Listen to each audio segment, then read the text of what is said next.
आदित्य सीधा बैठो।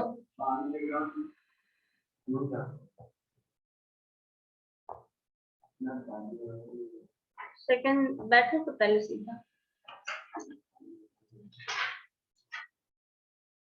कहाँ से मंगवाए थे?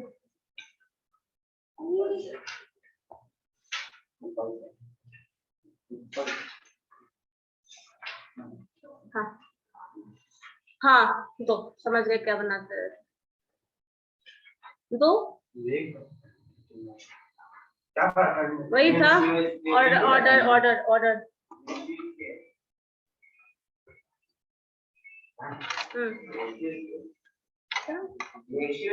हाँ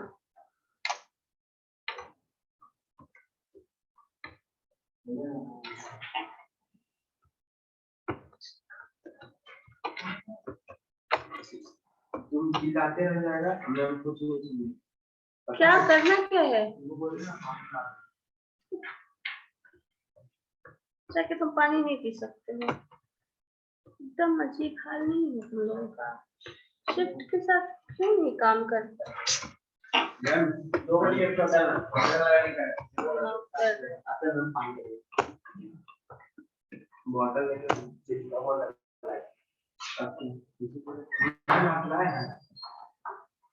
चलो मांग लो वहां से।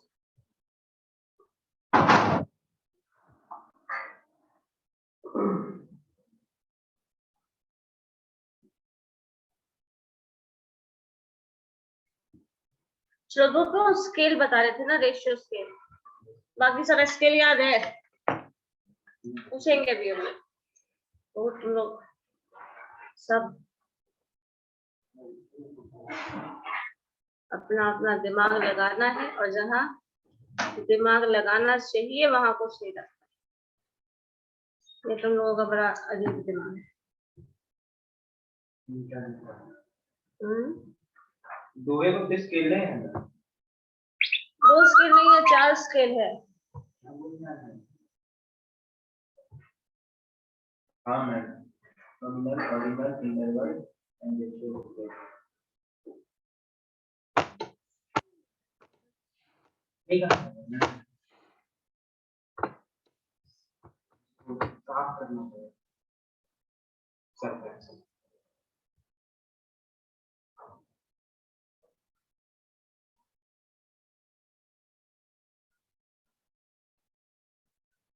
सबसे ज्यादा क्वेश्चन देखे ना, अब कुछ नहीं कर देखे कि नहीं देखिए ना, कुछ कुछ ऐसे ही रैंडम दे देते हैं। अरे ये तो एक का कुछ दे देते। देखिए सबसे ज्यादा क्वेश्चन अपनी रिसर्च को रिसर्च जो है सैंपल से है, डेटा से सबसे होता है मर्ज कर ही रहता है। और ऐसे इंडिविजुअली कुछ एक पे डिपेंडेंट ज्यादा क्वेश्चन हो भी नहीं सकता है। सबसे ज्यादा क्वेश्चन तो रिसर्च तो रिसर्च डिजाइन इससे भी होता है, जो भी पढ़ रहे हो। रैंक स्केल वाले से, मेजरमेंट स्केल है ना इन सब में। अच्छा पहले बताओ मुझे भास्कर, तुम लोग बताओ पहले कितना स्केल था। चार्ट तो हम बता दिए, ये चार्ट था, कौन कौन सा था। बंद करो उसको और बताओ। नॉमिनल ठीक है, nominal scale, ordinal scale, inventory scale, interval scale, हाँ इंटरवल, रेशियो ठीक है। और नॉमिनल स्केल में क्या होता है?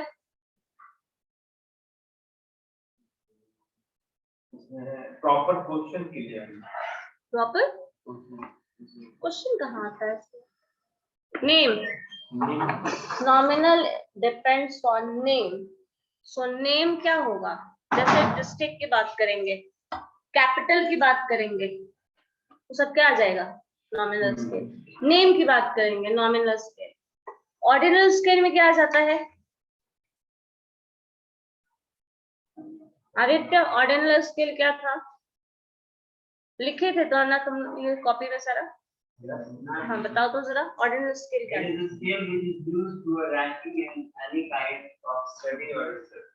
तो जहाँ रैंकिंग हम करेंगे, और रैंकिंग किन किन चीजों से का हो सकता है, कैसे करेंगे? कोई एग्जांपल? क्लास का, एबिलिटी का होगा, और मतलब आर्बिट्रेरी कुछ भी एट्रीब्यूट की बात कर रहे हैं, उसमें रैंकिंग कर लेंगे। नेम का भी रैंकिंग होगा, नहीं होगा। मतलब ये इसमें हम जब भी बात करेंगे तो रैंकिंग ऑफ द डेटा की बात करेंगे। और पॉपुलेशन, देखो पॉपुलेशन अगर किसी सिटी का दिया जाए, एग्जांपल समझ लीजिए, दोनों में हम नंबर से डील कर रहे हैं। पहला है पॉपुलेशन ऑफ बिहार की डिफरेंट डिस्ट्रिक्ट ले लो, पूरा डिस्ट्रिक्ट। सो डिफरेंट डिस्ट्रिक्ट जो बिहार का लिख रहे हो, पूरा नंबर नेम आ जाएगा, एक कॉलम पूरा बन जाएगा। कितना डिस्ट्रिक्ट है बिहार का? 38 डिस्ट्रिक्ट, सारे डिस्ट्रिक्ट का नाम। जो ये सारे डिस्ट्रिक्ट्स का नाम लिख रहे हैं वो क्या होगा? नॉमिनल स्केल पे मेजरमेंट होगा उसका। दूसरे कॉलम में मान लो population of all the district लिख लो, क्या हो जाएगा वो? पॉपुलेशन पूरे पटना डिस्ट्रिक्ट है, भागलपुर डिस्ट्रिक्ट है, उस डिस्ट्रिक्ट का पॉपुलेशन कितना है, तो वो पॉपुलेशन जो होगा, पहले पॉपुलेशन लिख रहे हैं तो पॉपुलेशन कौन सा स्केल में मेजर होगा? नॉमिनल में, ऑर्डिनल में? नॉमिनल, क्योंकि पॉपुलेशन नेम है ना, यहाँ पे पॉपुलेशन तुम जितना पॉपुलेशन है वो लिख रहे हो। पॉपुलेशन को ऑर्डर्ड वे में अरेंज करते हो, नेक्स्ट जो कॉलम बनाओगे वो होगा ordinal scale. Population ordinal scale नहीं है, पॉपुलेशन नॉमिनल स्केल है। समझ गए? तो यहाँ ये चीज दिमाग में रखना, पॉपुलेशन हमेशा नॉमिनल स्केल में मेजर किया जाता है। पॉपुलेशन के बेसिस पे अगर रैंकिंग हम कर दे पूरे डिस्ट्रिक्ट का, तो फिर वो ऑर्डिनल स्केल में आ रहा है। ठीक है भास्कर, समझ गए? एग्जाम्पल डाल देना इस चीज का। थर्ड क्या था? इंटरवल। अब इंटरवल स्केल में याद है हम लोगों ने क्या पढ़ा था? इंटरवल स्केल में क्या पढ़ा था?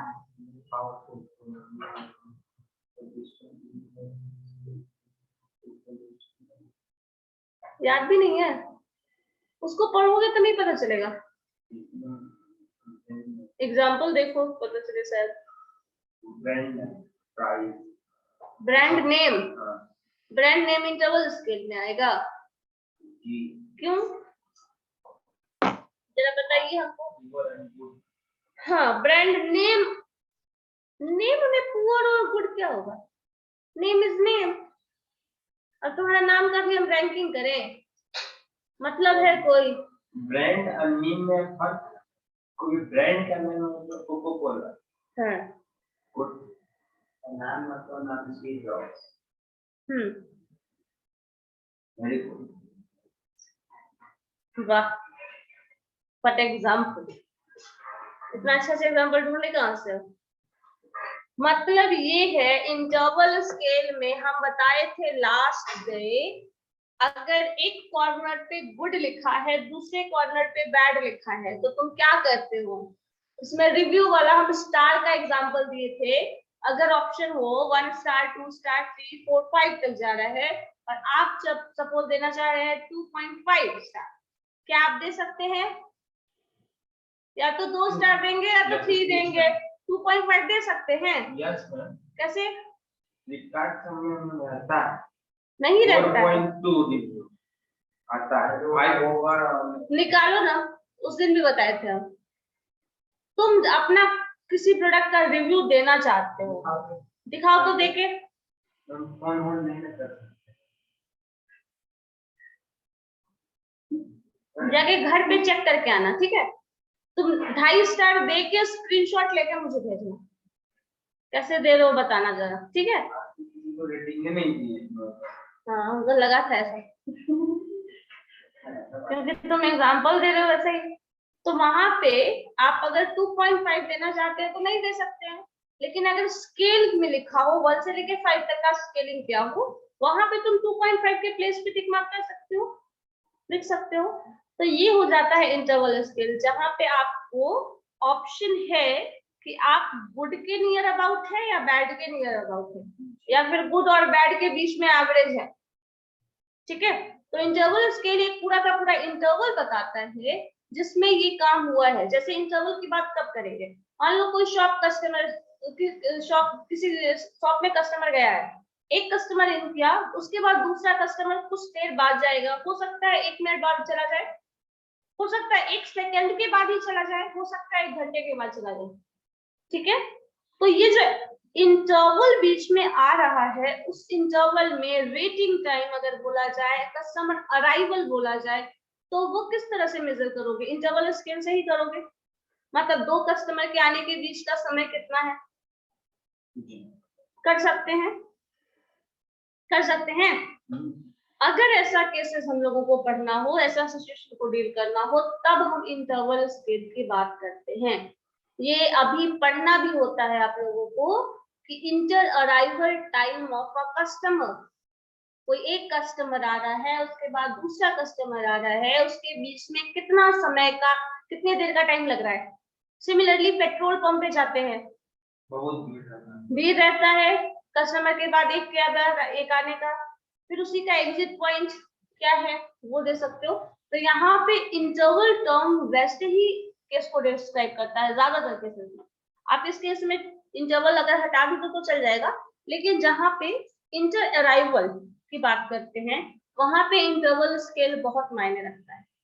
जैसे रिच और पुअर ये वाले केस में, उसमें तुम कहाँ लाई करते हो, एक स्केल में कहीं ना कहीं लाई करते हैं, तो उसी चीज को डिस्क्राइब करने के लिए ब्रांड नेम में तो रिच पुअर और गुड है ना। हाँ ठीक है, ब्रांड नेम अब या तो रिच हो या तो पुअर हो, जरूरी नहीं है ना, कुछ बीच में भी होगा ना। Yes ma'am. तो वही चीज के लिए इंटरवल दे दिया है कि इसमें आपका पोजीशन कहाँ है, या तो आप बहुत ब्रांड नेम आपका रिच है, या तो पुअर है, या तो एवरेज है, 70%, 80%, 90%, 1%, कुछ भी हो सकता है in between. Easy to good, poor to good है, मतलब एक होता है लेवल में इजी टू मॉडरेट, उसी तरह हम इसको भी तो वो तो रेशियो में डिवाइड कर इस तरह इसको भी कर सकते हैं। तो उसको ऐसे कैसे क्यों करेंगे, जब हम इंटरवल की बात कर रहे हैं ना, तो पूरा एक इंटरवल की बात कर रहे हैं ना। आइदर गुड और बैड, गुड और बैड के बीच में ही कुछ रैंकिंग मिलेगा तुमको। जैसे मान लो तुम्हारा एग्जाम दे रहे हैं, मार्क्स क्या आएगा, 0 से लेकर 100 के बीच में ही आएगा। 60 नंबर अच्छा 60 नंबर रहेगा तो 0 से 60, और कुछ आएगा इन बिटवीन आएगा जी, उससे ज्यादा भी आएगा, बोलो उसको भी एक्सीड कर जाएंगे। हाँ आप दे दीजिएगा। हाँ, तो पता चला नेगेटिव मार्किंग भी हो गया, हो सकता है। तो वही चीज इंटरवल स्केल की बात करता है। तो इंटरवल वो होगा जिसमें हम ऑप्शंस, हमारे पास रैंकिंग का अपना अलग पर्पस है ना। Yes ma'am. 100 स्मार्ट सिटीज की बात करते हैं, टॉप 100 कॉलेजेस की बात करते हैं, टॉप 100 यूनिवर्सिटीज की बात करते हैं, उसका रैंकिंग अपना अलग क्राइटेरिया है, नेम का अपना अलग वैल्यू है, जो नॉमिनल स्केल की बात कर रहे हैं। और इंटरवल स्केल की बात कर रहे हैं जहां पे आप कुछ सिचुएशन को डिस्क्राइब कर रहे हैं, ठीक है, इन बिटवीन सिचुएशन को, तो फिर इंटरवल स्केल की बात कर रहे हैं। लास्ट क्या था, ratio scale. So ratio scale utility, ठीक है, यूजफुल। जैसे मान लो फोन चला रहे हो, कैसा चल रहा है, ठीक है, अच्छा है, स्मूथ चल रहा है, नहीं चल रहा है, क्या है, उसकी बात कर रहे हैं। यूटिलिटी कैसा है, पुअर है, गुड है, उसकी बात कर रहे हैं, जो भी तुम्हारा। या फिर कभी कभी कोई प्रोडक्ट खरीदते हैं तो ऐसा होता है, आप पैकेजिंग के लिए इसको कितना मार्क्स देंगे, ठीक है, सुने हो ऐसा। नहीं, सर्विस के लिए, जैसे कुछ मान लो कहीं होता है, सर्विस के लिए आप कितना मार्क्स देंगे, रेस्टोरेंट है हाँ ठीक है। मेन्यू के लिए क्या मार्क्स देंगे, सर्विस के लिए क्या देंगे, क्यों नहीं होगा। तो कलेक्शन अगर अच्छा है तो होगा ना। रेस्टोरेंट का ही एग्जांपल हर जगह क्यों नहीं है, कुछ और भी तो हो सकता है ना। कंटेंट क्वालिटी के लिए आप कितना मार्क्स देंगे, पैकिंग के लिए कितना मार्क्स देंगे, इसमें 5 स्टार वाला ना रिव्यू। के बाद सर्विस होने के बाद बिलिंग का टाइम आपको फीडबैक के लिए मांगा जाता है, फॉर्म के है, तो उसमें हर चीज का रहता है, क्लीनिंग, सर्विस क्वालिटी। हाँ वही बात है, उसमें अलग अलग नाम, अलग अलग ऑप्शन दे रहा है ना, उसी की बात कर रहा है। जैसे तुम्हारा ब्रांड नेम दिया है ना, सिर्फ वो कंपनी बेस्ड ही एग्जांपल है, ब्रांड नेम के हिसाब से उसको कितना मार्क्स दोगे, मतलब पुअर और गुड के बीच में कितना रखोगे, ये है। प्राइस के हिसाब से हाई और लो कहाँ रखोगे, ठीक है।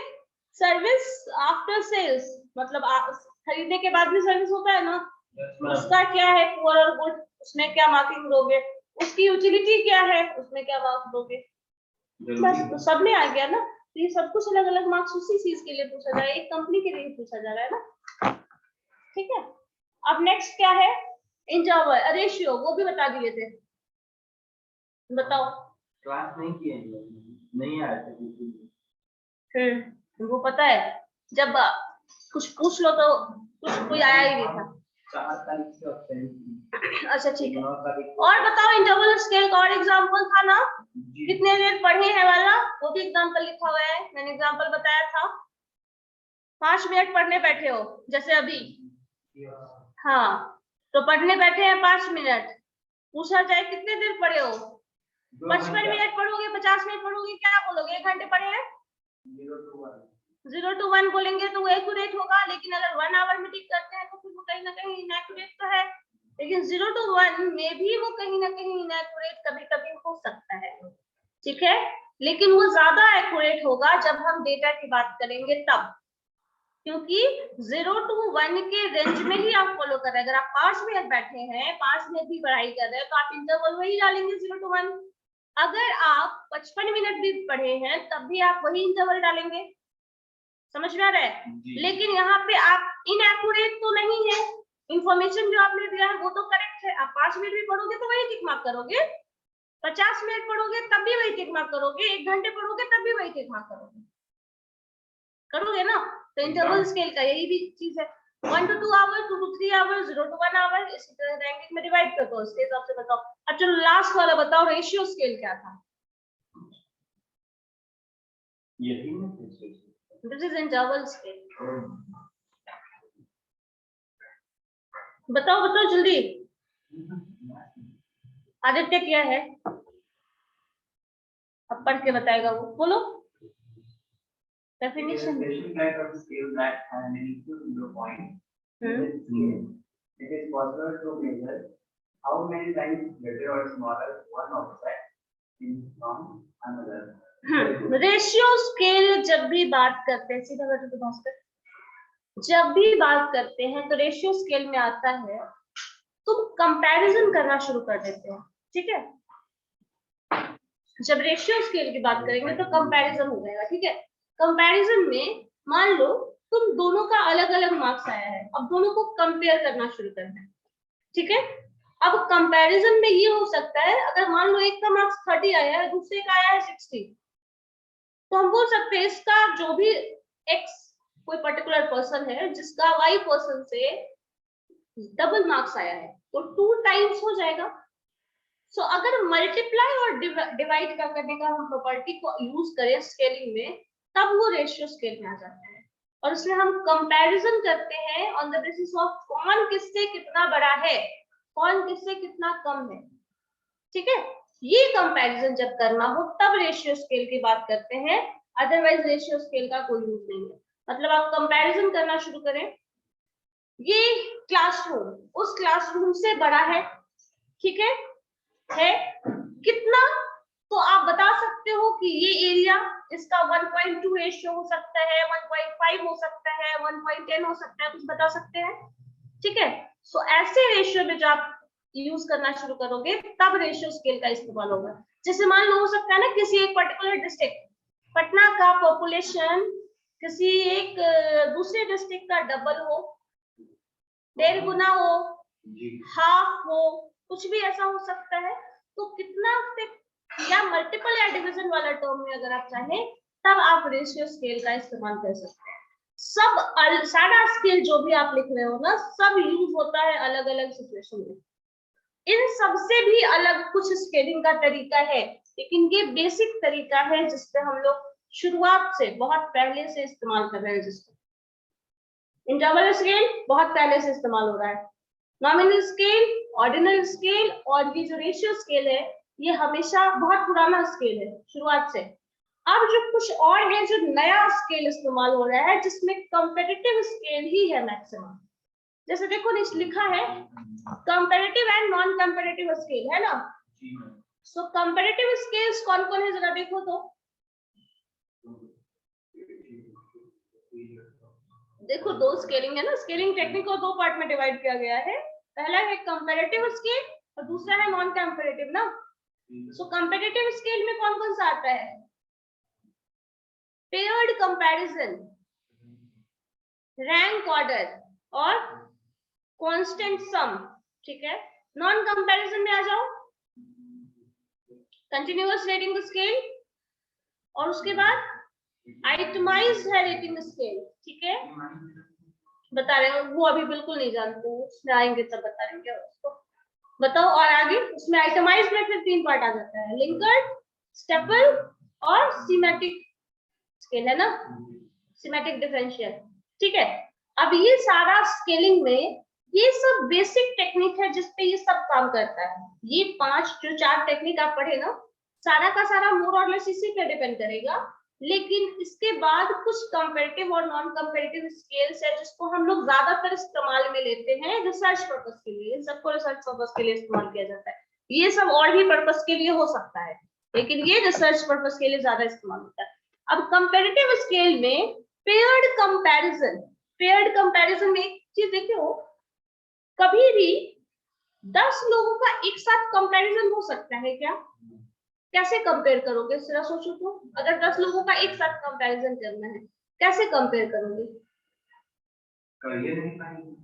कैसे नहीं कर पाएंगे, ये भी बताइए। एक आदमी को कंपेयर नहीं तो किया ही जा सकता है ना। एक इंसान को तो 10 लोगों से ऑब्वियस सी बात है कंपेयर किया जा सकता है। तुमको वही बात पूछ रहा है, तो पेयर्ड कंपैरिजन में क्या हुआ? पेयर्ड टर्म कब आता है? पेयर में तो हो जाएगा, मतलब आप दो की बात कर रहे हैं, आप दोनों का कंपैरिजन हो गया, नेक्स्ट 2 का कंपैरिजन हो जाएगा, नेक्स्ट 2 का कंपैरिजन हो जाएगा, नेक्स्ट 2 का कंपैरिजन, 5 टोटल, 1 से 5 सेट बनेगा। जरूरी नहीं उतना ही नहीं बनेगा, और भी बन सकता है, उससे बनेगा।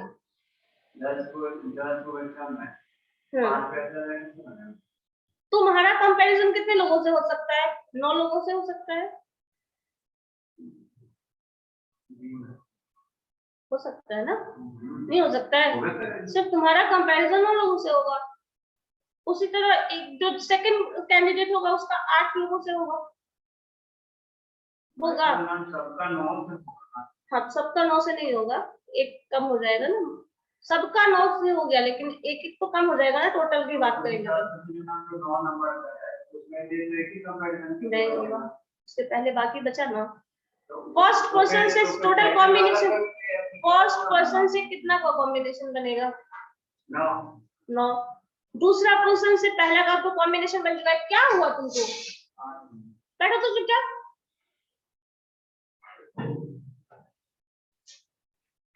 दूसरे का कंपैरिजन कितने लोगों से होगा? फर्स्ट से तो कंपैरिजन हो चुका है, क्यों नहीं हो चुका? तुम्हारा इन दोनों का कंपैरिजन हो चुका, तो उससे तुम्हारा कंपैरिजन हुआ, तुमसे उसका कंपैरिजन नहीं हुआ। 9 लोग से नहीं होगा, फर्स्ट पर्सन का 9 कंपैरिजन बनेगा, सेकंड का 8 ही बन पाएगा, क्योंकि एक का तो पहले से कर चुके हो ना कंपैरिजन। लेकिन मैम जैसे कि हम एक काम करो, कॉपी निकालो, निकालो, 3 लोगों का आपस में कंपैरिजन करो, करो तो। 1 2 3 1 2 3 तो ऐसे कैसे कंपैरिजन है? जैसे आप 1 का 2 से करोगे, 1 का 3 से करोगे। जैसे कि आप बता रहे हैं एक के लिए 9 है कंपटीशन, सेकंड के लिए भी तो 9 कंपटीशन हुआ। सेकंड के लिए 9 होगा, लेकिन एक तो पहले से रिमूव हो गया ना। जैसे मैम इससे मेरा मैम कुछ के साथ अगर चलेंगे तो 9 आधा अंदर सब खत्म हो जाएगा। जैसे कि 2 पे आपका 8 हम तो पेयर बनाओ, जो 3 लिखे हो ना उस 3 का पेयर बनाओ, बस छोड़ो। 2 का 3 कैसे बनेगा? 3 लोग है ना, कितना कंपैरिजन हो सकता है? एक का 2 के साथ हो सकता है, एक का 3 के साथ हो सकता है। 2 बस पेयर बनेगा, वही बनेगा। 2 का और 2 के साथ, एक का 3 का पेयर हो, पहले एक का 2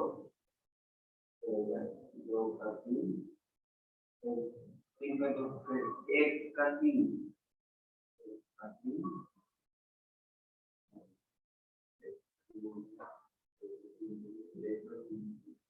3 को बदल 2 का 3 वो तो 3 ही बनेगा। 3 बनाओ, 3 बना 3 बनाओ। जब पहला पर्सन था उसका कितने के साथ कंपैरिजन निकाले? 2 के साथ। जो दूसरा पर्सन है उसके लिए उसका कितना के साथ निकाले? 1 के साथ। समझ आया?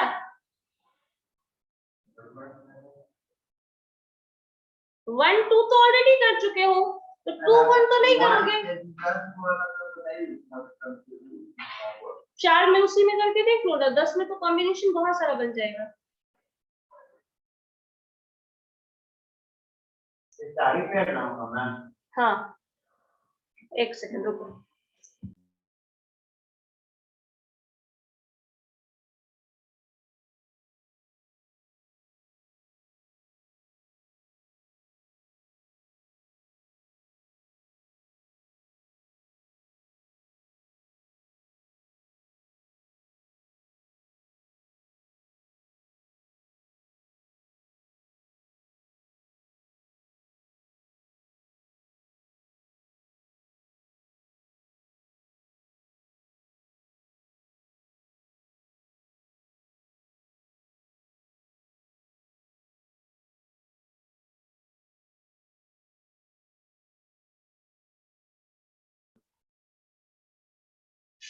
One two three four five six seven eight nine 10 नहीं बोल रहे हो?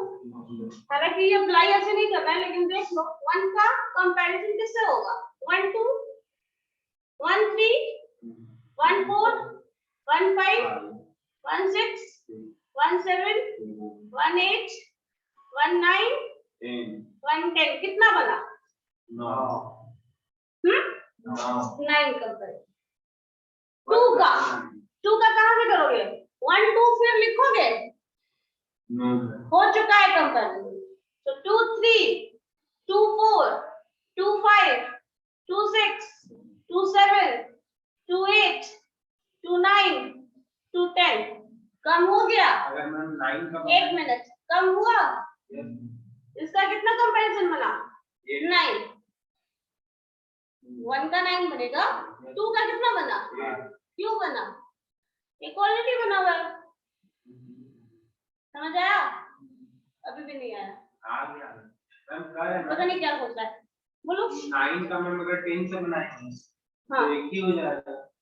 हाँ, क्योंकि ऑलरेडी बाकी सबके सब 9 का बन चुका है ना। पहले 1 9 आ चुका है, 2 9 आ चुका है, तब 9 के साथ 10 का ही बचा रह गया ना, इसलिए कम हो जाएगा।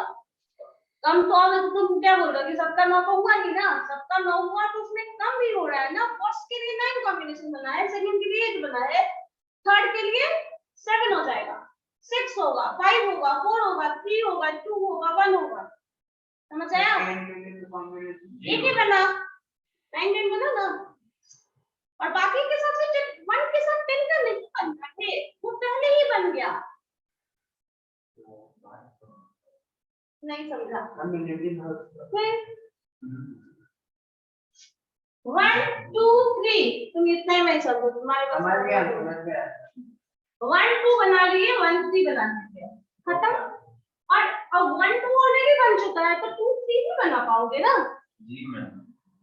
तो फर्स्ट पर्सन जो था उसका 2 के साथ कॉम्बिनेशन बना, सेकंड पर्सन जो है उसका सिर्फ 2। अब इसके साथ 2 था तो इसके साथ 1 कम हो जाएगा, एक ही कॉम्बिनेशन बनेगा, और थर्ड के लिए बनाने की जरूरत ही नहीं है। तो टोटल कंपैरिजन कितना हुआ? 3। उसमें टोटल कंपैरिजन कितना होगा? सबको जोड़ दोगे तब जो आएगा वो। समझे? लेकिन इतना हमेशा करना पड़े ऐसा जरूरी नहीं है। वो तुम्हारे समझ में आ गया? Yes ma'am. पता है। चलो बनाओ तो पार्ट्स का कितना बनेगा?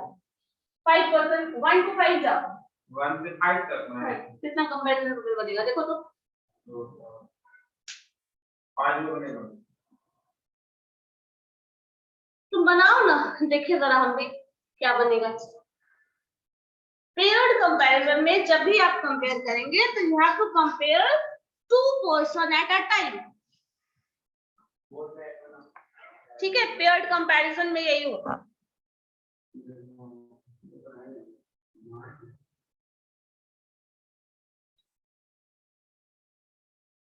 बहुत बात बताएंगे।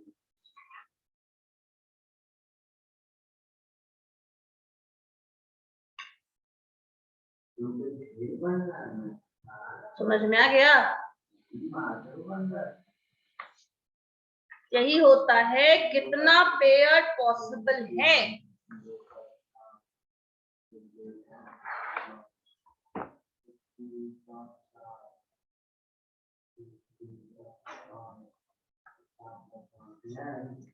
बन गया?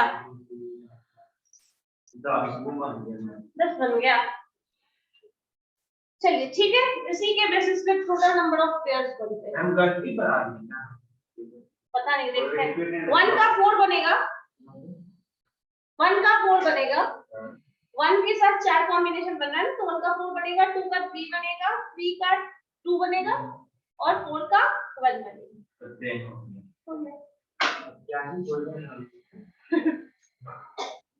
ठीक है, रेशियो स्केल ये दूसरा है, रेशियो स्केल नहीं है, कंपेयर कंपैरिजन है।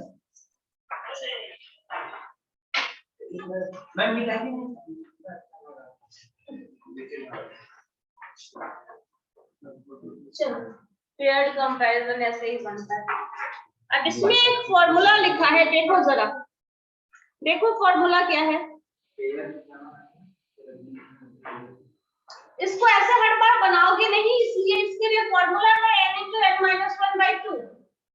ये है नंबर ऑफ पेयर्स, ठीक है, ये है नंबर ऑफ पेयर्स। और n का वैल्यू 5 रखिएगा तो 5 minus 1 2 हो जाएगा, 5 minus 4 into 5 4 into 5 minus 1 करोगे तो 4 ही होगा ना। सो 4 into 5 20 divided by 2 10। यही तुम्हारा आंसर आ रहा था जी मैम।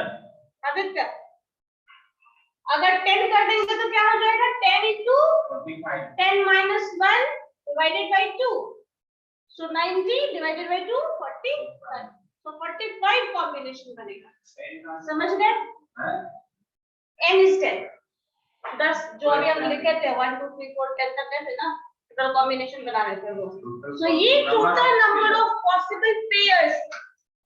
अब देखो एग्जांपल जो तुम्हारे बुक में दिया है उसमें 5 ब्रांड है जी ma'am. A B C D और E। अब कंपैरिजन करोगे तो इन दोनों का करोगे, इन दोनों का करोगे, इन दोनों का करोगे, इन दोनों का करोगे, कर लो। उसके बाद क्या हो सकता है, AE हो सकता है, AC हो सकता है, AC हो सकता है, AD हो सकता है और AB ऑलरेडी है, वो नहीं है, वो ऐसी लाइन वाला है। अच्छा ठीक है। आगे B का क्या हो जाएगा, BC ऑलरेडी है, तो पहले ही है, AB BC हो गया हुआ है, अब क्या हो जाएगा B का कॉम्बिनेशन और B से E का कॉम्बिनेशन, ठीक है। फिर C का D ऑलरेडी है, AC ऑलरेडी है तो C और E कॉम्बिनेशन बनेगा, और D और E ऑलरेडी होया हुआ है तो अब बना ही नहीं।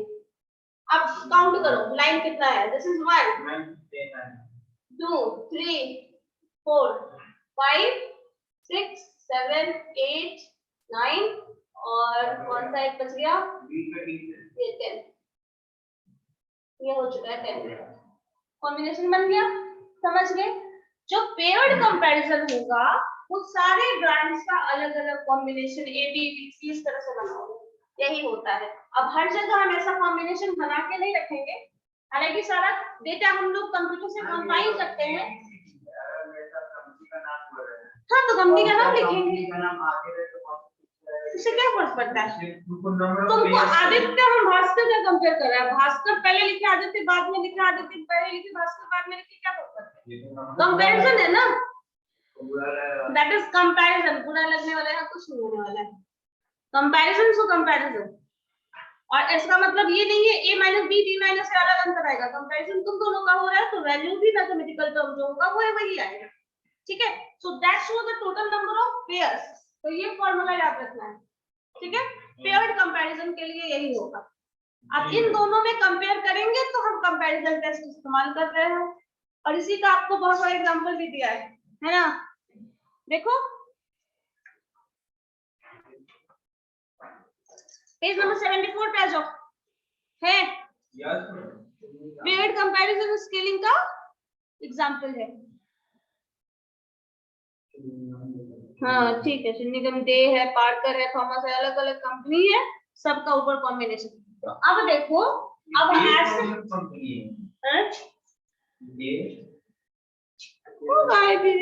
लिखा है कोई इन्फॉर्मेशन, क्या कर सकता है, कोई भी नाम डाला हो, कुछ भी नाम है, वो नाम देखो। अब कभी भी आपको टेबल बनाना हो ना, सुनो ध्यान से, सब खाली इधर उधर का बात नहीं, काम वाला बात नहीं सुना होगा। देखो यहाँ पे अगर ई कंपनी है, बी है, सी है, डी है और ई है, तो कंपैरिजन टेबल जो बनाओगे वो ऐसे बनाओगे, ए का ए से कंपैरिजन, बी का बी से कंपैरिजन, सी डी ई।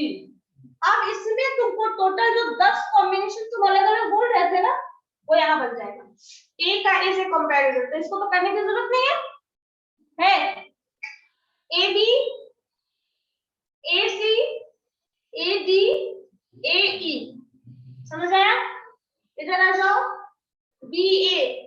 अब बी ए और ए बी क्या है, सेम ही है, तो जरूरी नहीं है इसको पढ़ने का, तो ये भी नहीं पढ़ना है हमको, खैर लिख देते हैं यहाँ पे, B B, B and C, B and D, B and E. Similarly C and A, C B, इसको भी नहीं पढ़ना है। हाँ ठीक है, सी डी, सी सी आएगा, सी और E. Similarly D A, D B, B and C, B and D, B and E, E A, E B, E C, E D and E A, sorry E. अब देखो ई ई comparison को हम लोगों को brand बनाना ही नहीं है, तो ये हटा दो, ये भी हटा दो, ये भी हटा दो, ये भी हटा दो, ये भी हटा दो, और इधर नोटिस करना जो जो टर्म इधर लिखा है ना वैसा ही सेम इधर होगा। ये भी कैंसिल अगर करिएगा तो एक काम कर सकते हैं, ये पूरा का पूरा टर्म इधर का कैंसिल कर दो या फिर इधर का सब कैंसिल कर दो। अब देखो आंसर की थोड़ा देना रहे, क्योंकि ए बी और बी तो सेम है, तो ये जो यहाँ है ये जो यहाँ है हटा देंगे। आप देखिए ए बी, ये वाला पूरा लाइन इसका होगा, ये पूरा लाइन इधर होगा, तो सब कैंसिल हो गया। ये पूरा आपके पास ये कितना सेट बचा, सीबी जो बोल रहे हो तो नहीं, उसकी जरूरत ही नहीं है पढ़ने की, तुम्हारा तुमसे क्या कंपैरिजन कर लेंगे, बराबर ही है, तो सिंपल। सो आप कॉम्बिनेशन यहाँ पे कितना मिला, 4, यहाँ पे 3, यहाँ पे 2, यहाँ पे 1, कितना बना, 10 बन गया, वही 10 समझ गए।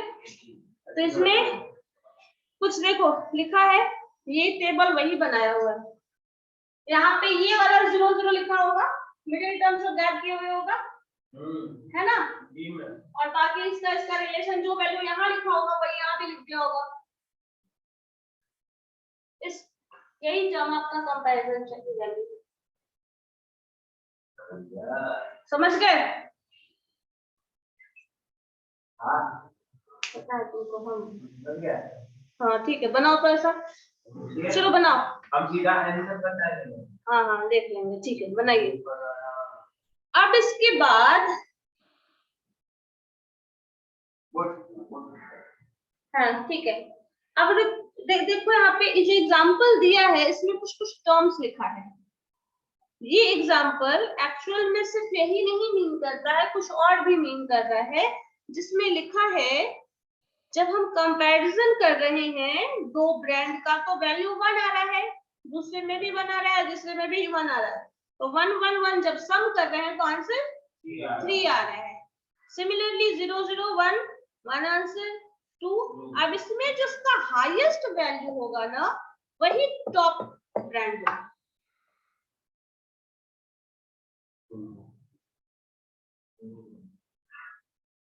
ठीक है।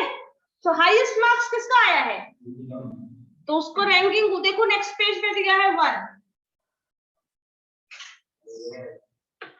पार्कर को देखो दिया है सेकंड रैंक दिया है, थर्ड रैंक किसको दिया है, डे को, और थॉमस को फोर्थ रैंक।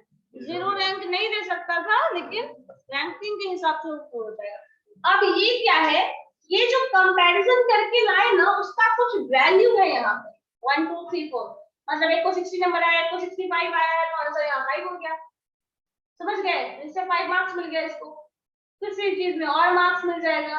अब इस तरह से जो मार्क्स के बेसिस पे टोटल जो आया है, उसके हिसाब से रैंकिंग किया गया है। मतलब तुम्हारा नंबर उससे भी ज्यादा है, किसी और से भी ज्यादा है, कुछ और से भी ज्यादा है, तो हर बार तुमको क्या क्या मिलता गया, एक एक रैंक मिलता गया। बी का वैल्यू ए से भी ज्यादा है, बी का वैल्यू सी से भी ज्यादा है, ठीक है, इस तरह से जा रहा है। तो फिर उसके हिसाब से उसको रैंक मिलके, जिसको टोटल नीचे हाईएस्ट रैंक मिला है, उसको हाईएस्ट रैंक दिया गया है बाद में, ठीक है, समझ गए। तो यहाँ पे क्या किया गया है, पेयर्ड कंपैरिजन करने के बाद लास्ट में रैंकिंग में कन्वर्ट कर दिया गया है। मतलब यहाँ तक ये पेयर्ड कंपैरिजन था, जब आप यहाँ तक जा रहे हैं, ठीक है, इसके बाद जब इस स्टेज पे आ गए, तो ये फिर रैंकिंग में कन्वर्ट हो गया, रैंक ऑर्डर, समझ गए।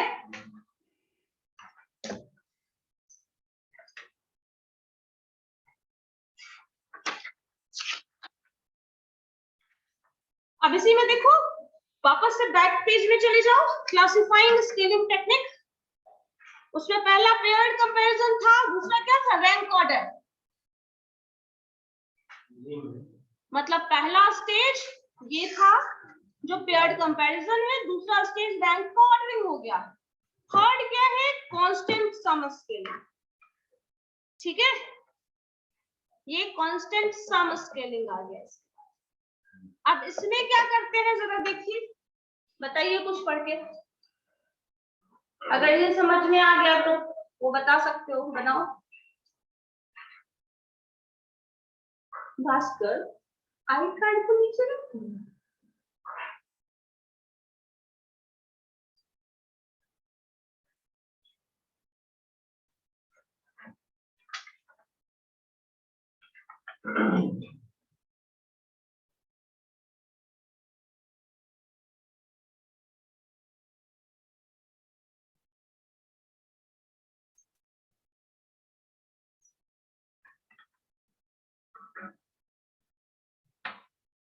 बताओ जल्दी जल्दी, हाँ बोलो क्या है, सबका सेम मार्क्स,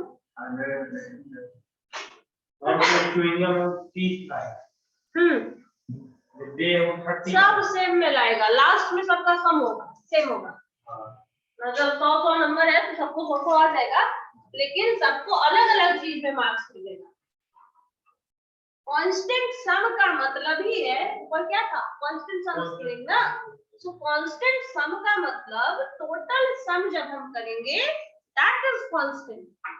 अब उसके हिसाब से इसमें देखो ऑप्शन जो है 3 टर्म दिया है ना कुछ, मान लो कोई क्राइटेरिया हो, हम एबीसी लिख देते हैं, ठीक है, एबीसी क्राइटेरिया है। जैसे मान लो कभी कभी एग्जाम होता है, जो प्रेजेंटेशन देते हैं ना, प्रेजेंटेशन में 1 मार्क्स का क्राइटेरिया है कंटेंट आपके पास क्या है, ठीक है, दूसरा है आप किस वे में प्रेजेंट करते हैं, थर्ड है आप कितना टाइम लेते हैं।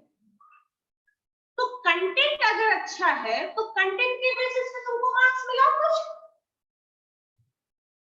अब कंटेंट के बेसिस पे अलग अलग लोगों को अलग अलग मार्क्स मिल जाएगा। मान लो फर्स्ट पर्सन कोई हो, सेकंड हो, थर्ड हो, फोर्थ हो, 5 लोग हैं, अलग अलग लोगों को अलग अलग मार्क्स मिल गया। अब कंटेंट हो सकता है इसका बहुत अच्छा हो, इसको कंटेंट में ज्यादा मार्क्स मिल जाए। फर्स्ट पर्सन जो है टाइम ये बहुत ज्यादा ले लिया, तुम्हारा 10 ही नंबर इसको आया। दूसरा प्रेजेंटेशन कैसे कर रहा है तो उसमें मार्क्स है, तो अब कितना हो गया 40। तो टोटल मार्क्स कितना है, टोटल तो 100 में ही मार्क्स मिला है इसको, 100 मार्क्स शीट अलग अलग पार्ट में डिस्ट्रीब्यूटेड है, 90 ही मिला, कहाँ हो तो 90 मिला? नहीं ना, लास्ट में तो 3 मिली।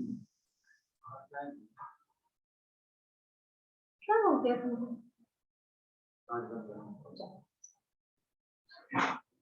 2 मिनट में आ जाना। ठीक है, समझ आ गया ये क्या है? अब कांस्टेंट सम मतलब फर्स्ट पर्सन के लिए भी कांस्टेंट वही रहेगा, सेकंड के लिए भी वही रहेगा, थर्ड के लिए भी वही रहेगा, फोर्थ के लिए भी वही है, फिफ्थ के लिए भी वही है। अलग अलग सेगमेंट में इसको मार्क्स मिलेगा। किसी को टाइम का एकदम पंक्चुअल है, इसमें उधर मिल गया बहुत अच्छा मार्क्स, इसमें कम मिल गया, सो ओवरऑल ऐसे डिस्ट्रीब्यूट कर रहा है। यही है कांस्टेंट सम तरीका। अब किसी का सर्विस बहुत अच्छा है, हो सकता है क्वालिटी अच्छा ना हो, क्वालिटी में कम मार्क्स आ गया, सर्विस में अच्छा मार्क्स आ गया, हो सकता है। तो यही चीज यहाँ पे दिखाना चाह रहा है कि इसमें इस तरह से हम लोग जरूरी है कि सबका लास्ट जो अमाउंट है उसके हाँ, कांस्टेंट सम का मतलब ही यही है। ऐसे नहीं आना चाहिए। कांस्टेंट सम का मतलब ये टोटल जो मार्क्स आपके पास है वो इतना है, लेकिन आपको डिफरेंट डिफरेंट सेगमेंट्स में अलग अलग मार्क्स मिला। कांस्टेंट सम का मतलब ही यही है, नाम लिखा है क्या, कांस्टेंट सम स्केलिंग। सो सम मींस सम का वही मतलब हुआ एडिशन, और ये जो टोटल जोड़ के लाओगे ना, ये इसके लिए भी वही होगा, इसके लिए भी वही है, इसके लिए भी वही है, ये भी वही है और ये भी वही है। अब मार्क्स आप जैसे तैसे डिस्ट्रीब्यूट कर लो, कोई फर्क नहीं पड़ता। ठीक है, टोटल 100 आना चाहिए। ठीक है, यही होता है constant sum scaling. So it allows fine discrimination among the alternative, है ना? क्योंकि क्या क्या डिफरेंस, इसकी क्वालिटी अच्छी है, इसका जैसे अभी मैंने क्या कहा था प्रेजेंटेशन में, कंटेंट, ये कंटेंट बेस्ड है, इसका कंटेंट अच्छा है, इसका प्रेजेंटेशन जो है वो प्रेजेंटेशन कैसा रहा, वे टू प्रेजेंट, और ये जो टर्म है टाइम कितना है वो डिपेंड करता है। अब इसके बेसिस पे रैंकिंग कर लो, तो इसमें इन दोनों में डिफरेंस क्या है ना, ये ज्यादा क्लियर पता चलेगा। ठीक है, so there is a fine discrimination.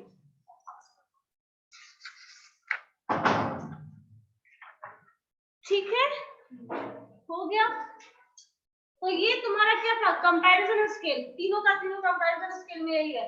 पहला रैंकिंग ऑर्डरिंग जो पहले कर लिए, उसके पहले पेयर्ड, और उसके बाद ये कांस्टेंट सम में ही याद रखना, ये हमेशा टोटल वही होना चाहिए, टोटल 100 मार्क्स में ही अलग अलग डिस्ट्रीब्यूट करोगे, ये नंबर कम ना हो। मैं जरूरी है कि 100 होगा, 60 भी हो सकता है। कांस्टेंट सम मतलब constant sum should be this should be equal, सबको 100 नंबर मिलेगा, सबको 60 नंबर मिलेगा, लेकिन 60 नंबर का डिस्ट्रीब्यूशन कैसे कैसे होगा वो अलग।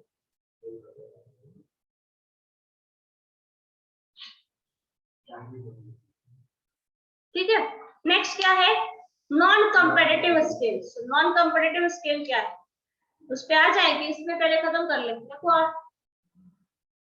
ठीक है, इसको देखो जरा, इसमें से कुछ पूछना है तो बताओ, इसमें से कुछ पूछना है तो बताओ, कुछ भी जो पढ़े तब उसमें से कुछ पूछना है तो बताइए।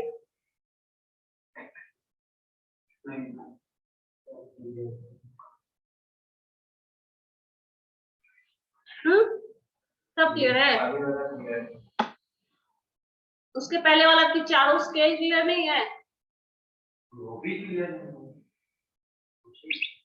हाँ, शुरू करें पूछना। आगे वाला पूछिए, आगे तो पूछिए आप, पिछले वाला भी पूछिए, मैंने ये बताया हम आगे पूछेंगे। चलो ठीक है, एक बात काम करो, 12 कंपनीज है, ठीक है, नंबर ऑफ पेयर्स से काम करना। हाँ, कितने नंबर ऑफ पेयर्ड कंपैरिजन हो सकते हैं, नंबर ऑफ पेयर्ड कंपैरिजन।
इनका account है।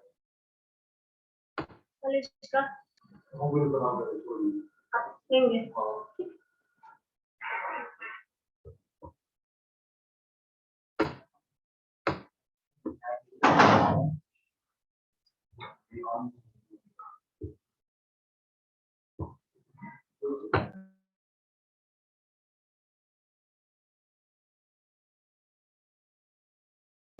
हाँ 66 आएगा 132 होगा हाफ कर लोगे यही है ना ठीक चलो ठीक है नेक्स्ट क्लास देखिए मैडम हाँ यू आर वेरी